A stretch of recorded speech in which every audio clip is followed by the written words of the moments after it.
Mire sa Simon Miyanga Rutaya Chadachi abazina twegattako kanyomero kagafumide mu mpapula za mawulire katugende gyali tulabe kyalina sa Simon kale muri mutyaba kagwa bali ku Baba TV empapula za mawulire diri wano dendi kwendo tandika naddo muri mu amawulire Kamala tenga gona manuvu gona Manoli omulamoji wakoba. I have only Manoli news here. Nongero kuwala musaku mwena abawagizi b'emipiira era n'okubaweereza okulabula nti nfuni okulabula okuva ku baana ba Baba TV wano okuyiddamu eno okubategeeza nti bw'obanga omukuumi wo wawaka muwagizi wa Arsenal mutole ku emundu.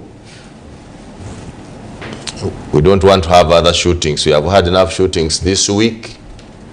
So for avoidance of suicide and unnecessary murders, if you know your bodyguard or your security guard for that matter home is an Arsenal supporter, please withdraw the gun from that person for now until I communicate otherwise. Sagaddeko ebyo yongeddeko nze sina kye ŋŋambya only here. My duty is to inform ekikopo side ya Arsenal ma ne ya ne ndio kwatulawa okubanga ngeri gye nkyayagala omulimu guno wanyi oba ogukooyo okinagguka naye oba okyayagala omulimu yogera bwegeza kwa kati mbadde nyalaga ogambye nti ekikopo Arsenal n'ekikopo ma ne ya ne omukulu ayinza okuba azuukuse oba wakeyogeza mbu naye kale Mukama waffe tukulamusizza nnyo mirimu gyebale mwebale kuwagira Arsenal naye nga kirikiriya kati nti ku by'ekikopo ekya Premier League omwaka guno ku Arsenal expected Arsenal yalisobola kutwala ekikopo mwaka guno wadde babeerawo ku badominating akabanga bali ku top of the league nga manyi bagajaga tole ekikopo kya Premier League ogambye nti ekikopo ma ne ya ne Linda Ronald yamalo tusasula. Linda Ronald yamalo kusasula. Ronald weyo. He's often expose orders. Hello Ronald. Good morning. Are you in office? Nete chijao reality. Please hold on for Mr. Miyanga, for Miyanga and the Adams checks. Please hold on until you see me. Arsenal. Enjovu ya Arsenal. Enjovu ya echali njovu nawe twalina. Njovu gani? Enjovu shia. Enjovu yakula bulungi negeja na yakachira kayo nekajiswaza enjovu yakula bulungi negeja naye bugolo bwayo nebujiswaza mu press review lwali kuganga mugaku Baba TV Arsenal olupapula lwa New Vision olukulembera maligo lwaliro banange olupapula lwa review lukoba lutya lukobye nti nga bwoli kubona.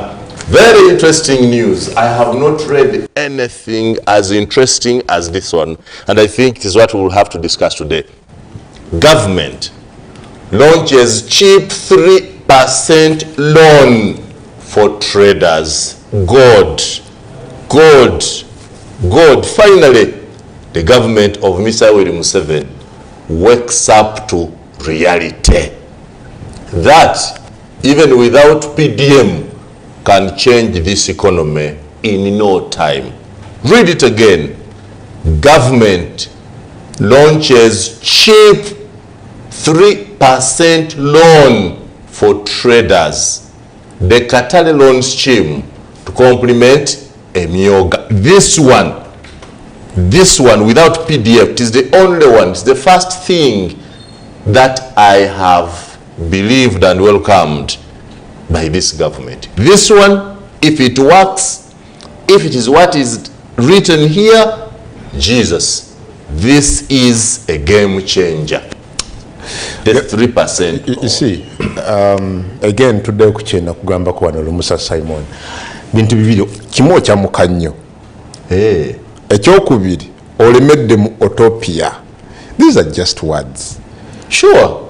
These are just words. I'll only believe nga kiteereddwa mu nkola. I've cautioned myself and said, if what is written here I didn't hear is what it is. I didn't hear that.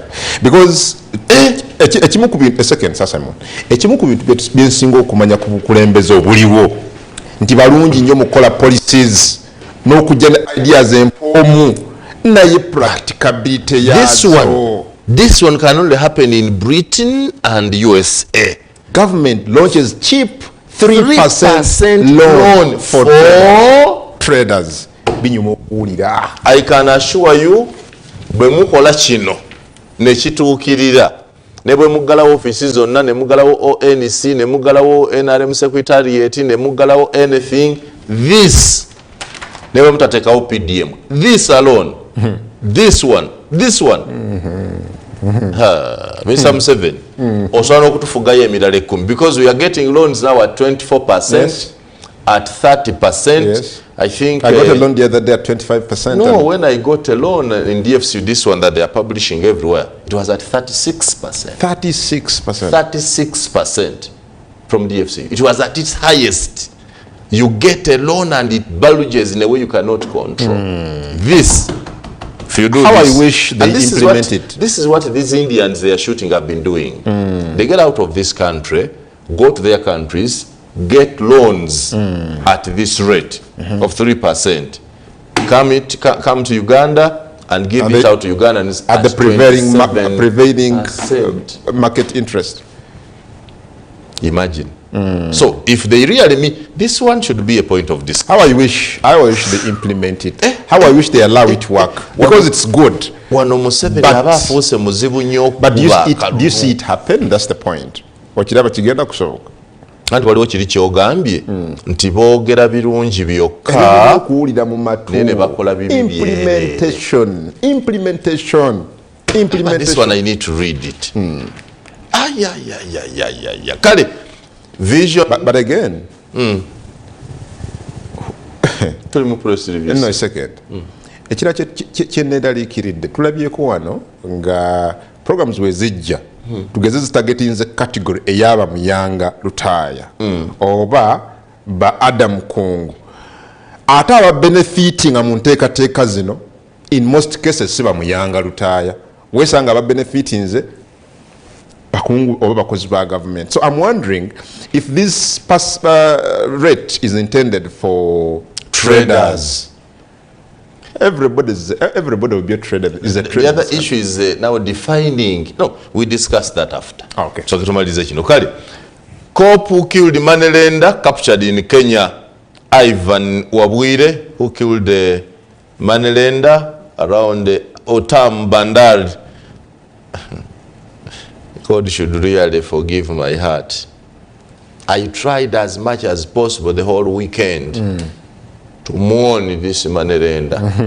Why you mourning? But the more I was trying, the more I was failing.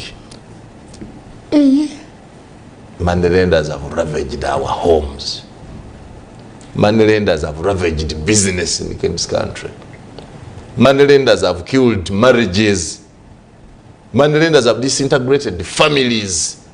Because in this country, the conduct of Manelendas and those of us who get credit from them is horrible. You just don't, and I say this. What do you mean? I said this several years ago that the biggest problem now, if you went to Nambole and you said, okay, buli ayine banja nga Manelenda akuli bubi baba ise Nambole. So kijula. Ojjuze ekisaawe ne kiboga ne wabweru era ndoza bo yagala okujja government ya M7 mu bwangu ennyo obusungu abantu basinga okuba nabo bwebu. You go to my villages, akayumba k'omuntu akalimu empagi emu nga bakandiseeko bank property for sale naye ng'obuuza nti ono yagenda atya okufuna looni era banka eyamuwanga ekozesa kino nga mortgage yatunuulira ki naye nga bakawandiseko banka zano teziswala banka property not simanyi for sale and these money lenders I thought these are terms you agree when you're getting this loan.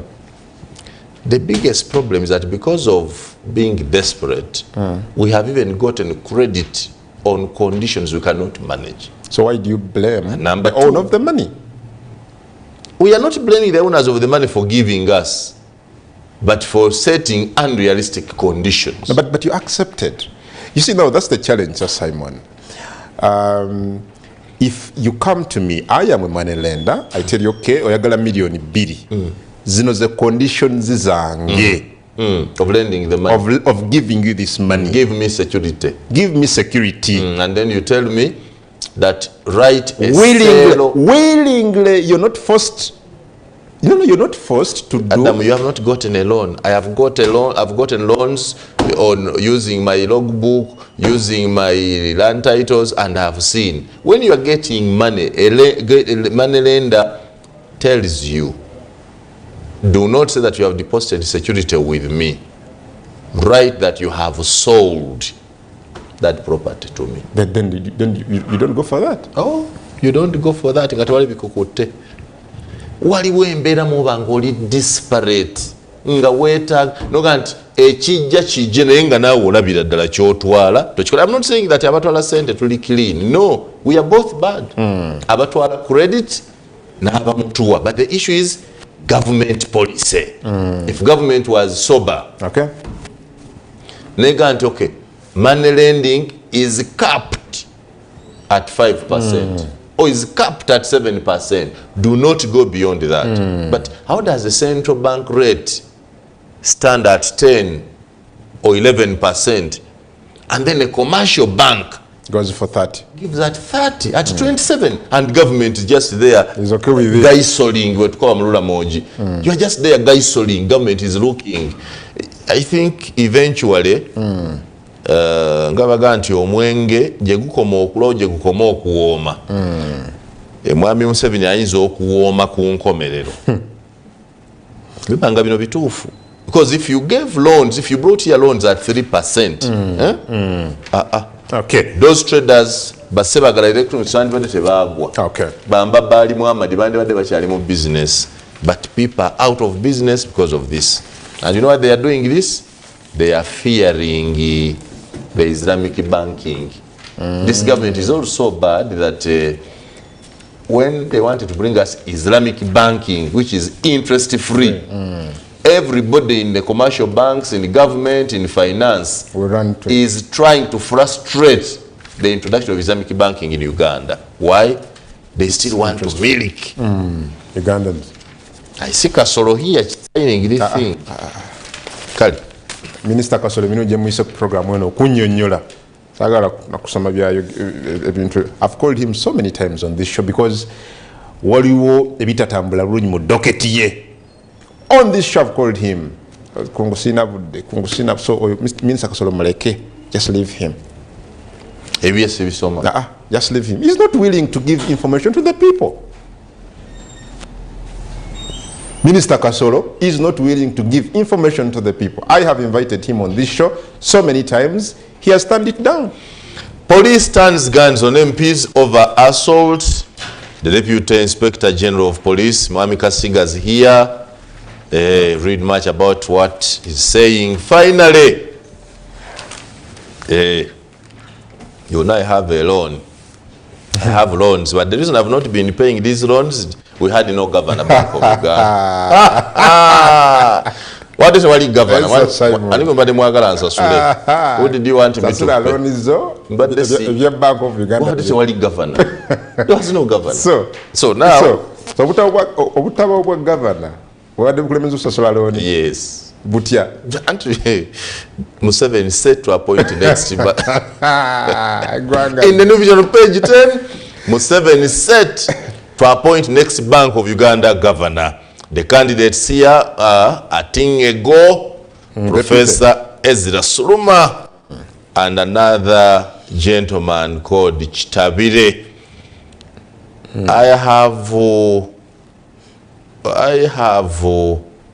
Okay. I think ago, yes. I think ago, yes. I should be appointed governor. Ezra Suruma is extra conservative. Very conservative. But do you need a governor? Yeah, we need. Huh? We need to Ati bring... Mwai Museveni. To bring... Ati Mwai Museveni. Tamala. Go away, Itachi. I'm saying, tubaddewo banga chinga tetulina governor. Gabiri bulungi. But this asula loans, era loans no, eggwanga bite litambula. No, but then in the governor. Eggwanga bite litambula. Nga tewali governor. Tugenderewo. Tumaze ebbanga chinga tetulina governor. Museveni abikole byonna. Museveni abikole byonna. President. Abikole byonna. Abatasobola kubikola byonna. Abadde tabikola bulijjo.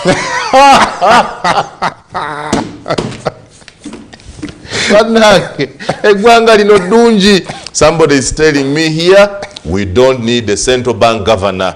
After all, our own, the one and only, begotten and beloved, Yoweri Kaguta Museveni has acted as governor better than those he's going to appoint. If I had to vote among these, there's this Damon Chitabire, the former African Development Bank country manager for Zambia. The least known.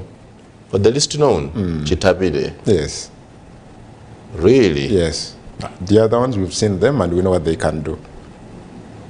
I would do, instead, I would go for Ezra Suruma. The highly conservative man? That highly conservative man. These thieves need some, you know, you see how the economy is faring these days?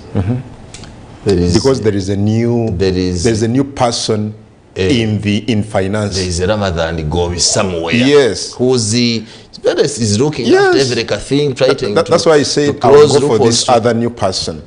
Because Gobi yali ku university ng'asomesa almost yajja mupya mu government mange yaga nti ono mufumu jja yakayingira emagombe. I think na so you'd go for Damon Chitabire. Yes, I don't know much about him. He's a formerly at the former Development Bank, African Development Bank country manager for Zambia. Yes, I would go for him. Is he a Ugandan?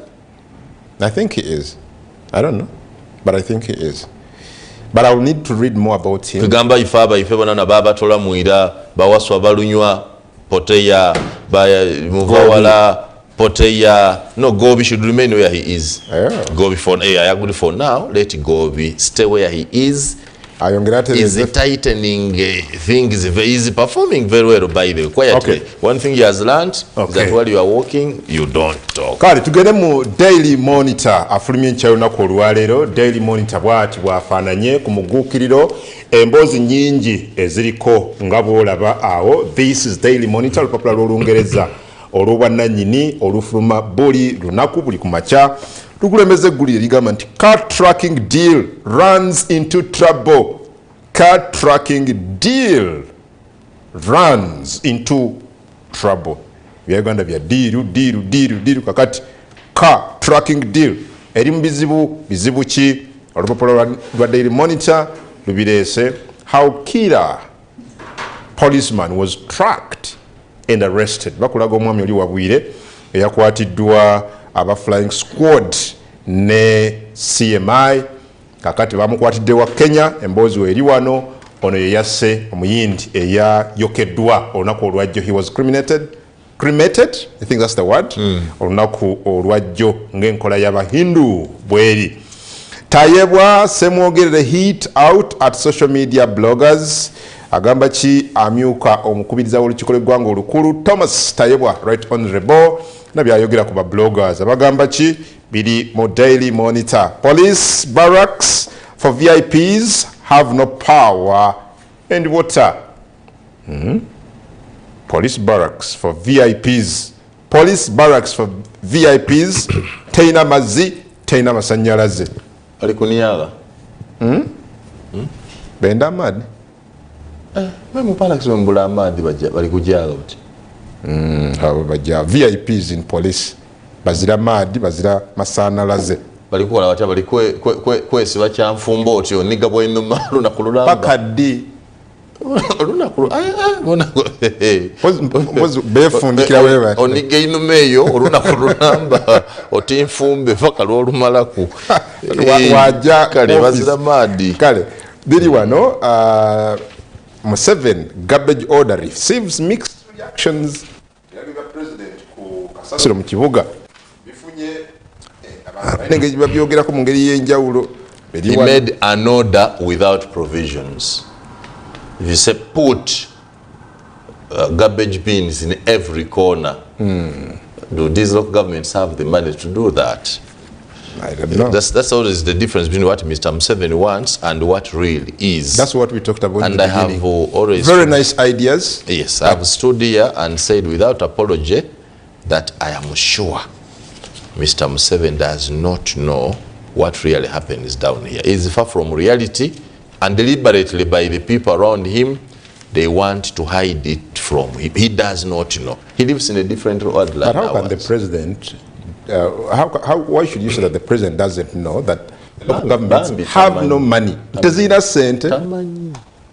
Ate lulise yatugamba nti bukyavuga mu Uganda tannavuga ku luguudo olulungi ng'oluva e Kampala ogende Jinja. Era natuga nti nengo oluguudo olutuufu balumukwese lwagala kututta. Era natuga nti yeewuunya nnyo okulaba obwavu obuli ebusoga abuunya n'okuunya. Oba tokiraba? Kitegeeza peji eyokusatu ebyo si byaliko. Peji eyokusatu gyoyagala badde batannampiima nampiima badde bamutta baba n'amawulire gaagano wammala bagweguni amawulire gaagano nampiima badde bamutta. Mwanyinazi kiki badde bamutwala nampiima. Bukedde bwatyo bwagambye abazigu balumbye abadde omwogezi wa trafika abadde bamujjako akyaga nti abadde omwogezi wa trafika bamujjako. Okay, nampiima bassa omukuumi wa nampiima bamusse. Nabagamba wano nampiima nenga nampiima supiidi nene omuliro munene. Nenkuga nti no gavumenti ya president Yoweri Kaguta Museveni bagiyita sekiriba kya ttaka mpawa atali kyambala webale kola mu traffic ndowooza kati obiraba. Abazigu balumba ggwe ku mulimu bagoba ggwe ababba ebipapula era baliwo. Nkulamusizza nnyo nampiima Farida. Welcome to the government of the Republic of Uganda. Muko ogwokusatu nze nkyalina essuubi nti ku ttiimu ya n'omuwala naye kali imagine obulungi bwo bwonna ne bukufa laba ono laba omwana ono naye Mukama Katonda omukyalo omulungi olina mbonze nkyalina essuubi ku ttiimu ya Arsenal. You spoil all this beauty by supporting Arsenal. This is terrible. I don't even want wadde mukyala mulungi naye okyalina essuubi wooti era naye maama temuddamu kukkiriza nampiima kujja mu uniform ya poliisi. Olina kyolabye ku muko gwokuna omwana agambye wano nampiima wuno kamukulaga omwana owa kamera ono nga tali mu uniform. Olaba mu nsonda awo ekifaananyi nyiga mu nsonda nampiima wuuyo kamunsonda omulaba yoyo nampiima nga tali mu uniform. Jamba fande omwana agambye nampiima nga tali mu uniform naye njagala nampiima ngumira mu uniform sigala mu uniform sigala mu uniform bannaye poliisi nedda bambi bassa omukuumi we bambega ba poliisi nga bava mu maka nampiima waasula we balumbye ne batta omukuumi we Kabowa. Mukazi balaze waasula babuvunaana mbweza ebipapula yasagulanga zawuwe. Poliisi ya Uganda mwebale gali mu mpapula z'amawulire tuli mu lupapula lwa Bukedde.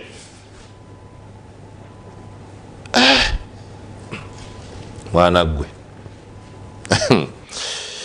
amawulire bya Ruhanga ng'akungula ennyaanya z'alima, ssente z'ennyaanya n'amatooke nzituusa ku z'emmwanyi, zintuusa ku z'emmwanyi. Kale biri wano ojja biraba mu bukeddewo olwaleero, saagala kugenda mu bingi, katusooke tuwummulemu bwe tukomawo.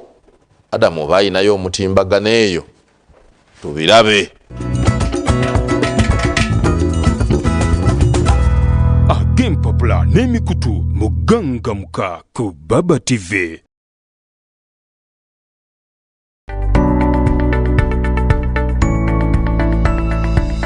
Enoni Baba TV obusoga bulayire.